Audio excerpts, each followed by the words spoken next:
Hello पढ़ाई करने वाले मित्रों, learning platform visual art and GK tutorial पर आपका स्वागत है। दोस्तों, चित्रकला और मूर्तिकला के 1000 प्रश्नोत्तर की श्रृंखला का यह है 6th पार्ट। और इससे पहले 5 पार्ट आपने नहीं देखे हैं तो वो ज़रूर देख लें। और ये जो प्रश्न हैं वो सभी स्तर की कला परीक्षाओं के लिए काफ़ी उपयोगी हैं, चाहे वो NVS हो, KVS हो या किसी स्टेट के एग्ज़ाम हो, PGT एग्ज़ाम हो, TGT हो, नेट JRF हो या किसी भी तरह का एग्ज़ाम हो आर्ट से संबंधित, उन सब के लिए ये प्रश्न काफ़ी महत्वपूर्ण हैं। अगर ये श्रृंखला और प्रश्न आपको पसंद आ रहे हैं तो इसे लाइक कीजिए और कमेंट कीजिए। और अगर आप मेरे चैनल पर पहली बार आए हैं तो इसे सब्सक्राइब ज़रूर कर लीजिए। और आप इसको एक मॉक टेस्ट की तरह देखिए, करिए सॉल्व इसको, और कमेंट करके बताइएगा आपके कितने प्रश्न इसमें से सही हुए हैं। क्वेश्चन नंबर 126 है, लिथोग्राफी की खोज कब हुई? तो लिथोग्राफी की खोज जो हुई थी वो जर्मनी में हुई थी, जोहान सेनफेल्डर द्वारा, और यह हुई थी 1796। तो आंसर है यहाँ पर ऑप्शन सी, 1796 में जर्मनी में सेनफेल्डर द्वारा लिथोग्राफी की खोज की गई थी। क्वेश्चन नंबर 127 है, भूमरा जो नागौद में है, ये मंदिर किस भगवान को समर्पित है? भूमरा मंदिर जो नागौद का है वो भगवान शिव को समर्पित है। आंसर है यहाँ पर ऑप्शन ए। और ये मंदिर गुप्त काल में निर्मित हुआ था, 500 ईस्वी पूर्व इसका टाइम पीरियड है। याद रखिए, भूमरा मंदिर नागौद का भगवान शिव को समर्पित है, गुप्त काल का है ये, और 500 ईस्वी पूर्व ये निर्मित हुआ था। क्वेश्चन नंबर 128 है, महाबोधि मंदिर बिहार का निर्माण काल क्या है? तो महाबोधि मंदिर जो बिहार में है ये अशोक द्वारा निर्मित हुआ था, और इसका जो निर्माण काल है वो 250 ईस्वी पूर्व है। तो आंसर है यहाँ पर ऑप्शन बी, 250 ईसा पूर्व इसका टाइम पीरियड है, और ये बिहार में है, अशोक द्वारा निर्मित। क्वेश्चन 129 है, अमरावती स्तूप में कौन से पत्थर का प्रयोग हुआ है? तो अमरावती स्तूप ये बनवाए गए थे सातवाहन शासक द्वारा, और इसमें हुआ है संगमरमर का प्रयोग, यानी कि ये मार्बल से निर्मित है। आंसर है यहाँ पर ऑप्शन बी, संगमरमर।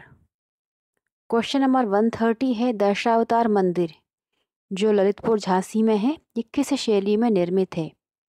तो दशावतार मंदिर ये भी गुप्त काल में बना था, और इसका टाइम पीरियड है 500 ईस्वी पूर्व, और ये नागर शैली का मंदिर है, क्योंकि ये उत्तर भारतीय मंदिर है, और उत्तर भारतीय मंदिर नागर शैली में अधिकतर निर्मित हुए हैं। क्वेश्चन नंबर 131 है, खजुराहो के मंदिर यूनेस्को की विश्व धरोहर सूची में किस वर्ष सम्मिलित हुए? तो यहाँ पर आपको बता दूं कि यूनेस्को की विश्व धरोहर सूची में काफ़ी चीज़ें जो भारत की हैं उस पर मैंने वीडियो बनाए हैं, वो आप ज़रूर देखिएगा।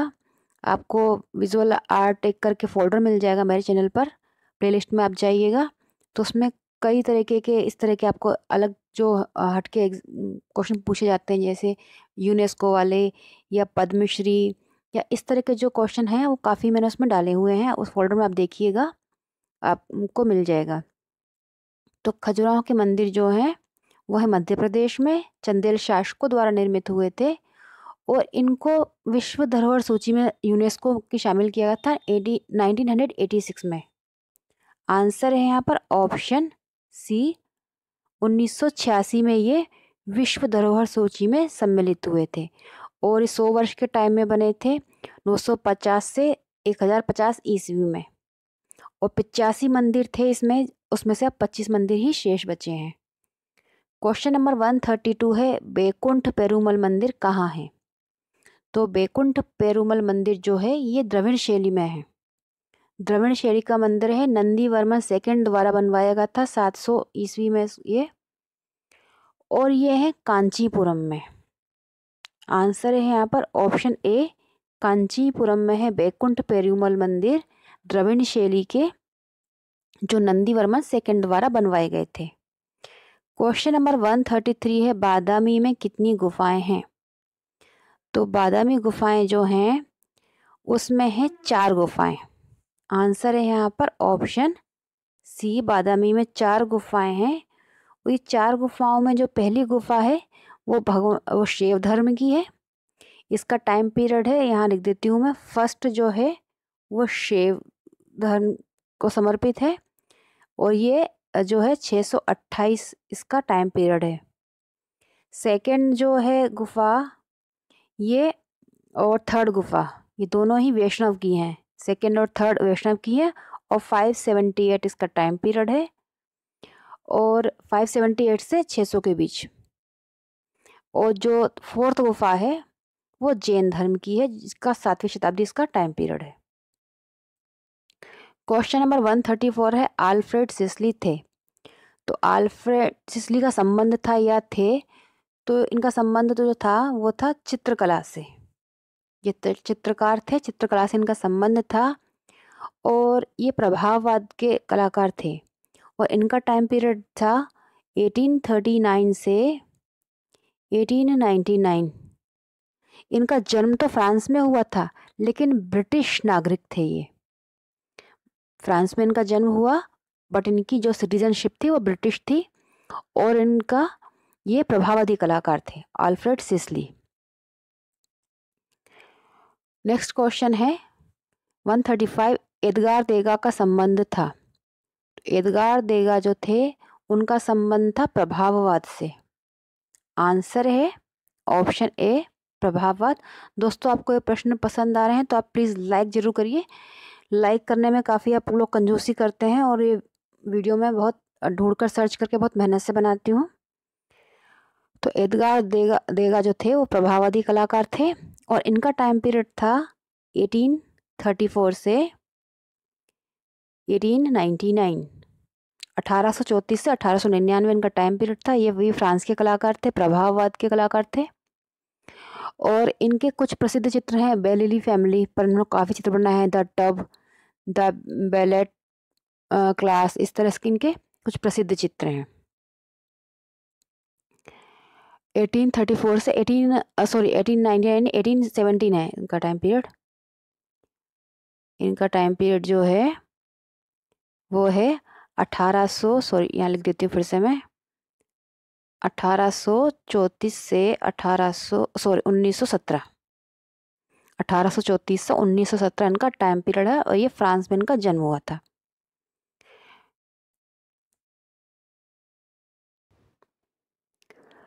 वन 136 क्वेश्चन नंबर है लोरिया नंदनगढ़ के अशोक स्तंभ की ऊंचाई कितनी है। तो लोरिया नंदनगढ़ का जो अशोक स्तंभ है ये है चंपारण बिहार में और इसको अशोक द्वारा निर्मित किया गया था। इसकी हाइट अगर फीट में देखें तो वो है 32 फीट और अगर मीटर में पूछी जाती है तो 9.7 मीटर। 9.7 मीटर या 32 फीट इसकी हाइट है। ये अशोक द्वारा निर्मित था और ये चंपारण बिहार में है। क्वेश्चन नंबर 137 है मीनाक्षी मंदिर का निर्माण किन शासकों द्वारा हुआ। तो मीनाक्षी मंदिर जो है ये मदुरई में है और ये द्रविड़ शैली के मंदिर हैं क्योंकि दक्षिण भारतीय मंदिर हैं। 1400 ईस्वी में बने थे और इनका निर्माण करवाया था पांड्य शासकों ने। आंसर है यहाँ पर ऑप्शन बी, पांड्य शासकों द्वारा ये निर्मित किए गए थे और ये मदुरई में है। क्वेश्चन 138 है यामिनी राय और धनराज भगत का संबंध किस कला समूह से था। तो यामिनी राय, धनराज भगत और प्राणनाथ मांगो, बीसी सान्याल, ये सभी जो कलाकार थे ये दिल्ली शिल्पी चक्र से जुड़े थे। आंसर है यहाँ पर ऑप्शन बी। और ये स्टार्ट किया था, इसका जो क्रेडिट जाता है वो सान्याल जी को जाता है। भारत विभाजन के बाद पाकिस्तान से जो कलाकार भारत आ गए, दिल्ली आकर बस गए थे, उन्होंने ये समूह शुरू किया था दिल्ली शिल्पी चक्र। क्वेश्चन नंबर 139 है कियोस में नरसंहार किस कलाकार की कृति है। तो कियोस में नरसंहार जो चित्र है इसे बनाने वाले कलाकार हैं देलाक्रा। आंसर है यहाँ पर ऑप्शन ए, ये देलाक्रा के द्वारा बनाया गया चित्र था और ये रोमांसवाद के कलाकार थे और इनका टाइम पीरियड जो था वो था 1798 से 1863। 1798 से 1863 दिलाकरा का टाइम पीरियड था। ये फ्रांस के कलाकार थे। मैं आपको चित्र दिखा देती हूँ ये वाला, कियोस में नरसंहार। ये चित्र है दिलाकरा के द्वारा बनाया गया कियोस में नरसंहार। और ये दिलाकरा जो बताया मैंने आपको रोमांसवाद के कलाकार थे फ्रांस के, और 1798 से 1863 इनका टाइम पीरियड था। और ये बहुत प्रसिद्ध चित्र है इनका, कियोस में नरसंहार। क्वेश्चन 140 है, हाड़ौती शैली की उपशैली नहीं है। यहाँ पर नहीं है पूछा गया है। तो जो हाड़ौती शैली है उसकी देखिए शैलियाँ जो है कोटा, बूंदी, झालावाड़, ये तीनों उसकी उपशैलियाँ हैं। और हाड़ौती शैली राजस्थानी उपशैली है, राजस्थान की शैली है, और इसकी उपशैलियाँ हैं कोटा, बूंदी, झालावाड़। अलवर जो शैली है वो इसकी नहीं है। आंसर है यहाँ पर ऑप्शन डी, अलवर शैली हाड़ौती की उपशैली नहीं है। क्वेश्चन नंबर 141 है, नागार्जुन कोंडा का संबंध किन शासकों से था। तो नागार्जुन कोंडा जो थे वो गुंटूर जिले में वहाँ पर बनाए गए थे मंदिर, और ये सातवाहन का इनसे संबंध है। सातवाहन के इच्छाकू वंशी लोगों ने बनवाए थे, शासकों ने, और हल्के रंग के मुलायम पत्थर से बने हैं, यानी कि सोप जो स्टोन कहलाता है। और इन पर जो नागार्जुन कोंडा के जो मंदिर बने हुए हैं, शिल्प बने हुए हैं, उन पर रोमन प्रभाव है। इनके शिल्पों पर रोमन प्रभाव है नागार्जुन कोंडा पर, और ये सातवाहन से इनका संबंध है। क्वेश्चन नंबर 142 है, 11 सिर वाले बोधिसत्व अवलोकितेश्वर का अंकन कहाँ पर है। तो 11 सिरों वाले बोधिसत्व अवलोकितेश्वर का जो अंकन है, उस मूर्ति शिल्प है, ये मुंबई के पास है, कन्हेरी गुफाएं, वहां पर है। आंसर है यहाँ पर ऑप्शन ए, कन्हेरी गुफाओं में है 11 सिर वाले बोधिसत्व अवलोकितेश्वर का अंकन, और ये मुंबई के पास में है, कन्हेरी गुफाएं। क्वेश्चन 143 है, जमात खाना मस्जिद का निर्माण किसने करवाया था। तो जमात खाना जो मस्जिद जो है ये दिल्ली में है, और दिल्ली में है, और इसका निर्माण जो हुआ था वो 1325 में, 1325 में इसका निर्माण हुआ था जमात खाना मस्जिद का। और निर्माण करवाने वाले थे अलाउद्दीन खिलजी।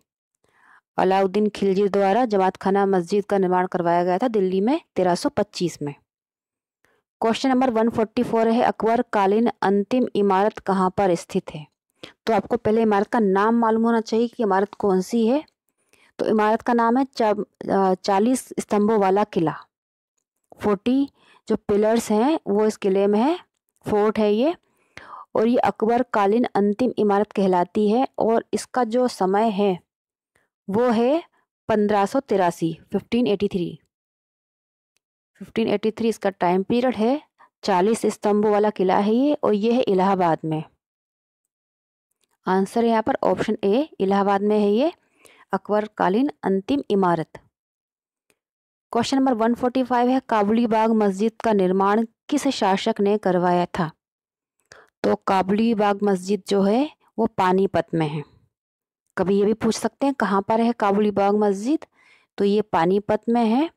1529 में बनवाई गई थी ये, 1529 में बनवाई गई थी काबुली बाग मस्जिद, और इसको बनवाने वाले थे बाबर। और ये कहा जाता है कि ये भारत की पहली मस्जिद थी, भारत की प्रथम मस्जिद कहलाती है काबुली बाग मस्जिद, जो 1529 में बाबर द्वारा बनवाई गई थी। क्वेश्चन 1 नेक्स्ट है 146, इसमें बताना इस चित्र के चित्रकार कौन है। तो आप लोग चित्र देखिए, ये इसमें बताना है इस चित्र के चित्रकार कौन है। तो ये जो चित्र है इसके चित्रकार हैं, ऑप्शन ये रहे, तो इसको बनाने वाले कलाकार हैं नंदलाल बोस। आंसर है यहाँ पर ऑप्शन बी, इस चित्र के चित्रकार नंदलाल बोस हैं। क्वेश्चन नंबर 147 है, इस चित्र का शीर्षक क्या है, और 48 में माध्यम बताना है। तो 147 है, इस चित्र का शीर्षक क्या है। अगर आपको पता हो तो आप फटाफट कमेंट करिए, मैं थोड़ा होल्ड करती हूँ। ये चित्र है नंदलाल बोस जी द्वारा बनाया गया, और इसका टाइटल है यम और सावित्री। आंसर है ऑप्शन बी, यम और सावित्री। इसका माध्यम जो है वो पूछा गया है, तो इसका माध्यम है वॉश टेक्निक में बना है। नंदलाल बोस जी द्वारा बनाया गया चित्र यम और सावित्री। क्वेश्चन 149 है, वी.एस. गायकतोंडे और मोहन सावंत किस कला समूह के सदस्य थे? तो वी.एस. गायकतोंडे जी, मोहन सावंत जी, तैयब मेहता जी, हरिकिशन लाल जी, ये सभी जो कलाकार थे इनका संबंध था बॉम्बे ग्रुप से। आंसर है यहाँ पर ऑप्शन डी, बॉम्बे ग्रुप के सभी कलाकार थे। क्वेश्चन नंबर 150 है, चरम पुनरुत्थान काल का समय था। तो चरम पुनरुत्थान काल का जो टाइम पीरियड था वो था 1550 से 1600। ये था चरम पुनरुत्थान काल का टाइम। तो दोस्तों ये थे 25 अन्य महत्वपूर्ण प्रश्न चित्रकला और मूर्तिकला पे, और परीक्षा के लिहाज से काफ़ी अच्छे प्रश्न हैं ये। आप इसको 2-3 बार अगर वीडियो देखेंगे और अपने एक डायरी में नोट करते जाइए तो आपकी अच्छी प्रिपरेशन हो जाएगी। अगर आपको पसंद आते हैं वीडियो तो लाइक और कमेंट जरूर करिएगा। अच्छे से पढ़ाई करते रहिए। Good luck. जय हिंद।